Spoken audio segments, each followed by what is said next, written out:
Summer வந்தாச்சு. What's your plan for this holiday? எங்க கிட்ட விட்டுருங்க, நாங்க பாத்துக்கிறோம். GT Holidays.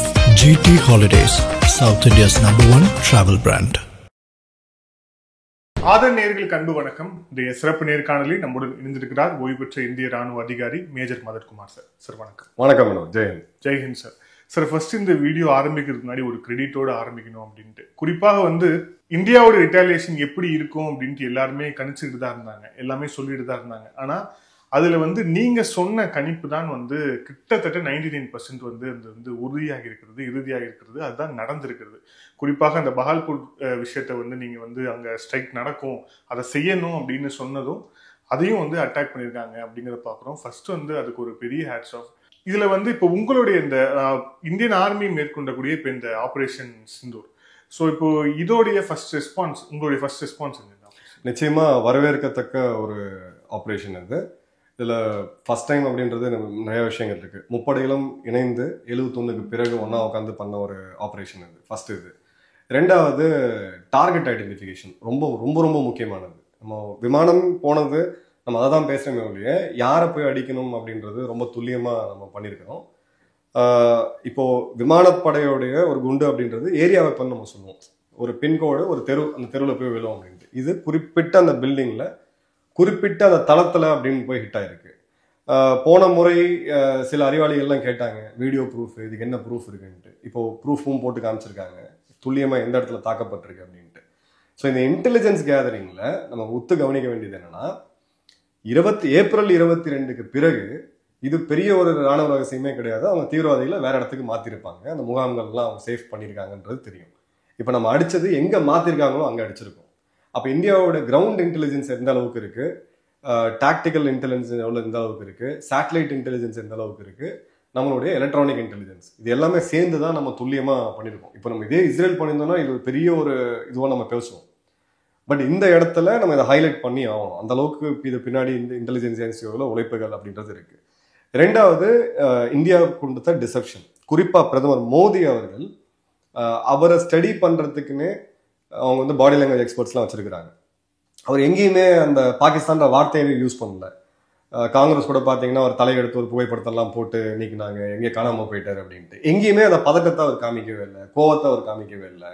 நீங்கள் போன எலெக்ஷன் தேர்தல் ரிசல்ட் ஒரு பதவி இருக்கும்போது பார்த்தீங்கன்னா ஒரு பாடி லாங்குவேஜ் ரொம்ப ஒரு மாதிரி அப்செட் ஆயிருந்தார். ஸோ இது ரொம்ப ஒரு முக்கியமானது. ராணுவ தளபதிகள் பார்த்தீங்கன்னா நேற்று ஒரு புகைப்படம் விளையாச்சு, டெல்லியில் இருக்கக்கூடிய கோல்ஃப் கோர்ஸ்ல அவங்க விளையாடிட்டு இருந்தாங்க. ஸோ பக்காவா என்ன ஸ்ட்ராட்டஜி அப்படின்றத யாருக்குமே தெரியாம, நான் எத்தனையோ முறை சொல்லியிருக்கேன், இது யாருக்காவது எனக்கு தெரியும், நான் இந்த தேதியில தான் அங்கே போய் அடிக்க போறோம் அப்படின்னு சொல்றதெல்லாம் எனக்கு டெல்லியில கான்டாக்ட் இருக்குன்னா அது நீங்க பிரதமர் கூட உட்காந்து நீங்க அவர் மனசாட்சிக்குள்ள போய் யாராவது பார்த்துருந்தா தான் பண்ண முடியும். ஸோ எக்ஸலண்டான ஒரு பிளானிங். எங்கேயுமே இன்ஃபர்மேஷன் லீக் ஆகாம 7ஆம் தேதி சிவில் டிஃபென்ஸ் ட்ரில் அறிவிக்கிறாங்க. ஸோ சிவில் டிஃபென்ஸ் ட்ரில் அப்படின்றது நீங்க பாகிஸ்தான் சைட்ல இருந்து அதை அனலைஸ் பண்ணனா 15 நாளைக்கு அப்புறம் இவங்க ஒரு பெரிய யுத்தத்துக்கு ப்ரிப்பேர் பண்ண போறாங்க அப்படின்ட்டு. இதுல சில டிஃபென்ஸ் அனலிஸ்ட் பாத்தீங்கன்னா இல்ல இந்தியா எந்த ஆக்ஷனுமே எடுக்காது. இன்னும் நம்மளோட சேனல்ஸ்லயே நீங்க கமெண்ட்லாம் பாத்தீங்கன்னா அப்படிதான் இருக்கும், இதெல்லாம் நம்ம ஒன்றும் பண்ண மாட்டாங்கப்பா, மக்களுக்கே வெறுத்து போச்சு, இதெல்லாம் பண்ண மாட்டாங்க அப்படின்ற ஒரு சூழ்நிலை இருக்கு. அப்பதான் இந்த ஸ்ட்ரைக்கை நம்ம பண்றோம். ஸோ பாகிஸ்தானுக்கு என்ன நம்ம பண்ணுவோம், எப்போ பண்ண போறோம் அப்படின்றத கெஸ்ஸே பண்ண விடல. இதுதான் இந்த ஆபரேஷனுடைய ஒரு ஹிமாலய வெற்றி அப்படின்னு நான் சொல்லுவேன். உலகத்துக்கு தெள்ள தெளிவான மெசேஜ். அந்த பிரஸ் கான்ஃபரன்ஸ்ல 3 பகுதியா பாருங்க.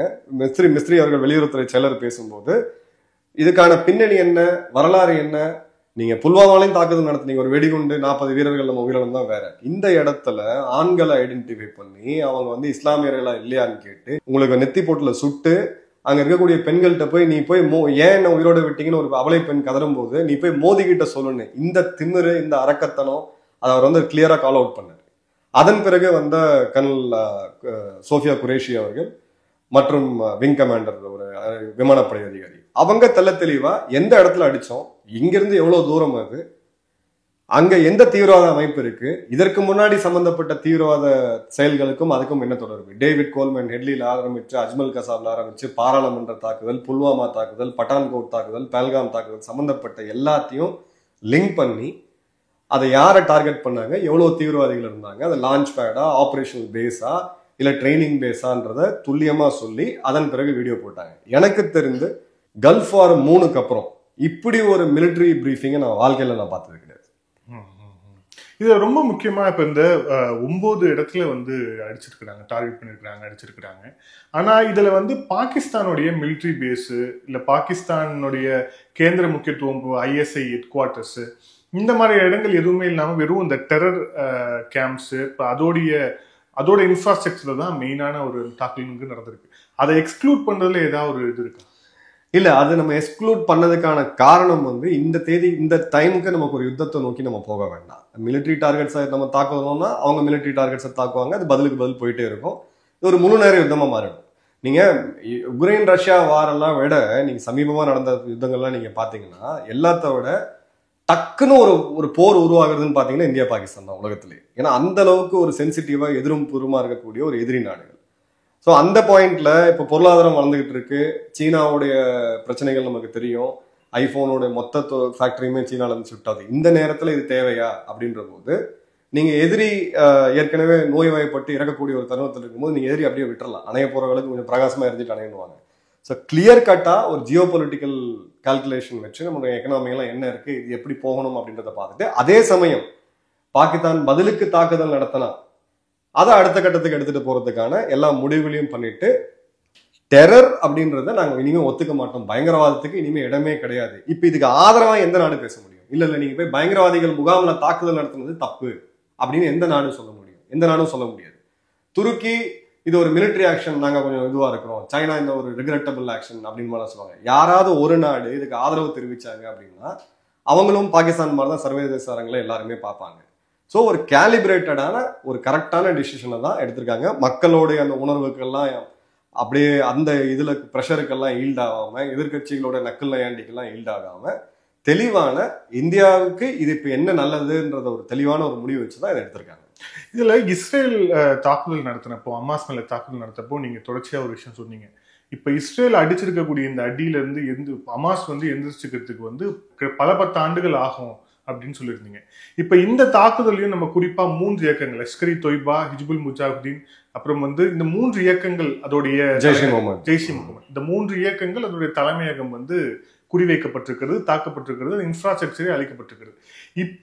இப்போ இவங்களுடைய அந்த ஆக்டிவிட்டி திருப்பியும் வர்றதுக்கோ இல்ல அவங்களுடைய பழைய அந்த செயல்பாடுக்கோ எவ்வளவு நாள் ஆகும் அப்படின்ற ஒரு இருக்குங்களா? இப்போ பாலக்கோட்ல நடத்தின தாக்குதல் நமக்கு ஒரு 5 வருடம் ஒரு அமைதியை கொடுத்தது. பெரிய லெவல்ல தீவிரவாத தாக்குதல் எதுவுமே இல்லாம 2018 to 25 வரைக்கும் நம்ம வச்சுக்கலாம். சின்ன சின்ன விஷயங்கள் நடுவில் நடந்திருக்கு காஷ்மீரை பொறுத்த வரைக்கும். அதை தாண்டி பெரிய லெவல்ல நமக்கு ஒரு பிரச்சனைகள் வர, நகரங்கள்லாம் தாக்கப்படலை. அதுல நடந்த மேங்களூர், கோயம்புத்தூர் போன்றதெல்லாம் இங்க உள்ளூர்ல இருக்கக்கூடிய ஆட்கள் பண்ணது. ஸோ பாகிஸ்தானோட நேரடியா அவங்க ஆட்கள் வந்து தீவிரவாதிகள் வந்து இங்க பண்ணல. இந்த முறை எடுத்திருக்கிறது இப்ப நம்ம ஜஸ்ட் ஸ்டார்ட்டை தான் பார்க்கணும். இப்ப இது வந்து முடியல, இந்த ஆபரேஷன் முடியல, இது ஜஸ்ட் ஸ்டார்ட். இதுக்கு பிறகு நீங்க கவர்ட் ஆபரேஷன்ஸை பார்ப்பீங்க. இந்த மர்ம நபர்கள் ஸ்டோரி, நம்ம 57 பேர் கொல்லப்பட்டது பாகிஸ்தானே அவங்க அபிஷியலா சொல்றாங்க. பலுச்சிஸ்தான்ல என்ன பிரச்சனைகள் வரப்போகுதுன்றதை நம்ம பார்க்க போறோம். பலுச்சிஸ்தான அரசியல் ரீதியா ஆதரவு கொடுத்தா இந்தியா, பலுச்சிஸ்தான் தனி நாடா இந்தியா ரெகனைஸ் பண்ணுது. அப்ப நீங்க என்ன மூவ் எடுப்பீங்க? நாளைக்கு கைபர் பக்துன்குவா இருக்கு, ஆப்கானிஸ்தான் கார்டை நம்ம இன்னும் பிளே பண்ணல. நாளைக்கு இப்ப ஈரான் போர் சூழலை நோக்கி போயிட்டு இருக்காங்க. ஸோ இந்த 2 நாடுகளுக்குமே ஒரு சிமிலாரிட்டி இருக்குது. அதாவது எதிரிகளா இருக்கிறது வேற, ஒருத்தர் எதிரிகளா இருக்கலாம், காம்படிஷன். இந்தியாவும் சீனாவும் பாத்தீங்கன்னா இந்த எதிரிகள் காம்படிஷன், நீ வளர்ந்துருவ என்ன மீறி அப்படின்றது சீனாவுடைய ஒரு பாயிண்ட். பட் இங்க பாகிஸ்தான் பொறுத்த வரைக்கும் இந்தியா இருக்கக்கூடாது, இந்தியாவே இருக்கக்கூடாது, இங்க இருக்கக்கூடிய குறிப்பா இந்துக்கள் இருக்கக்கூடாது, இந்தியாவில் இருக்கக்கூடிய யாருமே இருக்கக்கூடாதுன்ற ஒரு இதுல நாட்டை நீங்க வேற மாதிரி தான் ஹேண்டில் பண்ண முடியும். அப்ப இந்தியாவுக்கும் இஸ்ரேலுக்கும் பாத்தீங்கன்னா அந்த சிமிலாரிட்டிஸ் வந்து வரும். இப்போ ஈரான் இஸ்ரேல வந்து நீங்க என்ன தாக்காம இருங்க, நாங்க உங்களை தாக்காம இருக்கோம் அப்படின்றது வேற. இஸ்ரேலே இருக்கக்கூடாது அப்படின்றது அந்த நாட்டோடைய கொள்கை. ஸோ இப்ப இந்த மாதிரியான ஒரு எதிரியை, ஒரு மோசமான எதிரியை ஹேண்டில் பண்ணுன்ற போது ஒரு மிலிட்டரி ஆக்ஷனோட நிறுத்திட்டோம்னா முடியாது. இது அவங்க தீவிரவாதிகளுக்கு உளவியல் ரீதியான ஒரு மிகப்பெரிய தாக்கத்தை ஏற்படுத்தியிருக்கு. குறிப்பா பாவல்பூர்ல இருக்கக்கூடிய அந்த சுபான் அல்லா அந்த மர்கஸை தாக்குனது, அங்க இருக்கக்கூடிய மசூதி, 15 acre complex, swimming pool, gym, உங்களுக்கு எல்லா வசதிகளும் வச்சு ஒரு நேரத்தில் 600 தீவிரவாதிகளை ட்ரெயின் பண்ணிட்டு இருந்தாங்க. இப்போ மசூத் அசருடைய அபிஷியல் ஸ்டேட்மெண்ட் வந்திருக்கு, பிபிசியோடைய உறுதியில செய்தி வந்திருக்கு. மசூத் அசருடைய 10 பேர் அவங்க மொத்த குடும்பமும் கொல்லப்பட்டிருக்கு. இந்த மெசேஜ் அவங்களுக்கு ஒரு மிகப்பெரிய ஒரு தாக்கத்தை வந்து கொடுக்கும். இதோடைய தாக்கம் அப்படின்றது ரெண்டு விதமா இருக்கும். ஒன்னு, இனி வரக்கூடிய ஃப்ரெஷ் ரெக்ரூட்மெண்ட்டை இது ஓரளவுக்கு கட்டுப்படுத்தும். பட் இப்ப இருக்கக்கூடிய இந்த மூடர்களுக்கு பதில் தாக்குதல் ஏதாவது நடத்தலாமா? இப்ப ஹையர்ல நம்ம இருந்துதான் ஆகணும். மசூத் அசாரை நம்ம லைட்டா எடுத்துட்டு போகவும் முடியாது. ஏதாவது ஒரு வகையில திரும்ப தாக்குதல் நடத்தணும் அப்படின்ற மாதிரி போவாங்க. அப்ப பாகிஸ்தானுக்கு இருக்கக்கூடிய நெருக்கடி என்ன அப்படின்னு பாத்தீங்கன்னா, இனிமே இவங்களுக்கு கொஞ்ச காலத்துல ஓப்பனா ஆதரவு கொடுத்துக்கிட்டு இப்ப எல்லாரும் ஓப்பனா பேசி பிரஸ் ஸ்டேட்மெண்ட் கொடுத்துட்டு இருக்காங்க. பைக் ரேலி எல்லாம் போகக்கூடியதெல்லாம் நம்ம பாக்குறோம். இனிமே அது பண்ண முடியாது. ஸோ ஒரு 10 வருடம் நமக்கு அப்படின்றது ஒரு ரெஸ்பெக்ட் கிடைக்கும். அதுக்குள்ள இந்தியாவுடைய இதோட அடுத்த ஆக்ஷன்ஸ், நான் திரும்பவும் சொல்றேன், ஜஸ்ட் நீங்க மிலிட்டரி ஆக்ஷனோட முடியல, இது ஜஸ்ட் நம்ம ஸ்டார்ட் பண்ணிருக்கிறோம். இன்னும் 10 வருடங்கள்ல சிந்து நதியில, நம்மளுடைய செனாப்ல, ஜீலம்ல கட்டப்படக்கூடிய அணைகள் தண்ணீரை நம்ம கையில வச்சு தேவைப்படும் போது விடுவோம் இப்ப பண்ணக்கூடியதெல்லாம் பாத்தீங்கன்னா, நீங்க நேத்து பிரதமர் பேசுனதை கேட்டிருப்பீங்க, இது நமக்கு வர வேண்டிய தண்ணி அப்படின்றாரு. அப்ப அவர் வந்து இதை டெம்பரரியா ஸ்டாப் பண்ணல.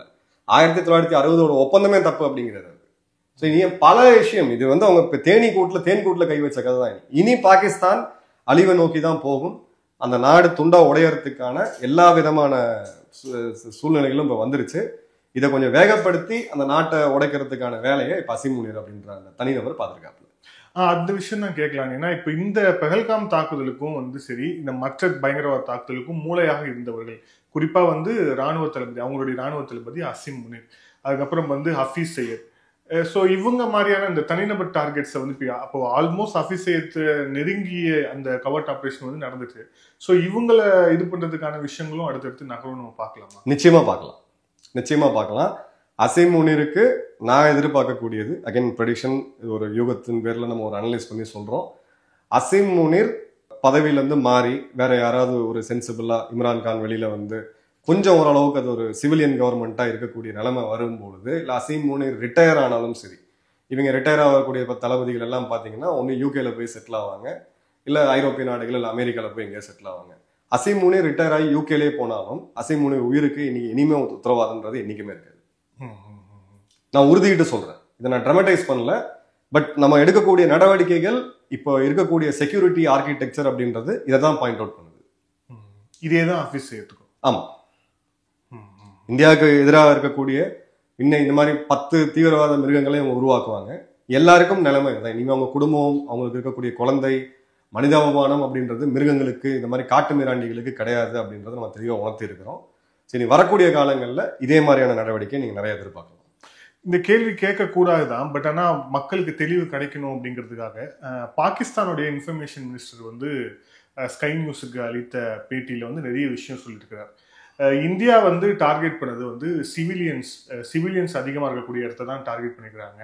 அதுவும் குறிப்பாக இந்த பஹல்பூரோ இல்லை வேற விஷயங்களோ, வேற இடங்களை டார்கெட் சொல்லும் போது இது எதுவுமே வந்து டெரர் கேம்ப்ஸே கிடையாது, அந்த டெரர் கேம்ப்ஸை நாங்கள் ஏற்கனவே பேன் பண்ணிட்டோம், இது எல்லாமே சிவிலியன் டார்கெட்ஸ் தான் பண்ணியிருக்காங்க அப்படின்ட்டு அவர் வந்து சொல்லியிருக்கிறார். இது என்ன நரேட்டிவ் செட் பண்ண பாக்குறாங்க பாகிஸ்தான்? இல்ல, அவங்க பழைய நரேட்டிவ் தான் திரும்ப சொல்றாங்க. இங்க வந்து போன முறை கேட்டீங்கன்னா இங்க 2-3 பறவை கீழே விழுந்துருச்சு, காக்கா மேல குண்டு போட்டீங்க, மரத்தின் மேல குண்டு போட்டீங்கன்னு சொல்லி அவங்க ஃபாரஸ்ட் ஆஃபீஸரை வச்சு ஒரு எஃப்ஐஆர் ஃபைல் பண்ணிட்டாங்க. ஸோ அந்த மாதிரியான ஒரு நரேட்டிவ் தான் அவங்க காமிக்கிறாங்க. இல்லை, இங்க எல்லாமே கரெக்டா இருக்குன்ட்டு. பாகிஸ்தான் அப்படின்னு நீங்க கூகுள் பண்ணீங்கனாலும் சரி, நீங்க சாட் ஜிபிடி, டீப் சீக்ல, கிராக்ல எந்த ஏஐடி கேட்டீங்கன்னாலும் தீவிரவாத நாடுன்னு அதே சொல்லும். செயற்கை நுண்ணறிவும் அதான் சொல்லுது, அறிவு இருக்கக்கூடிய மனிதனும் அதான் சொல்லுவான்.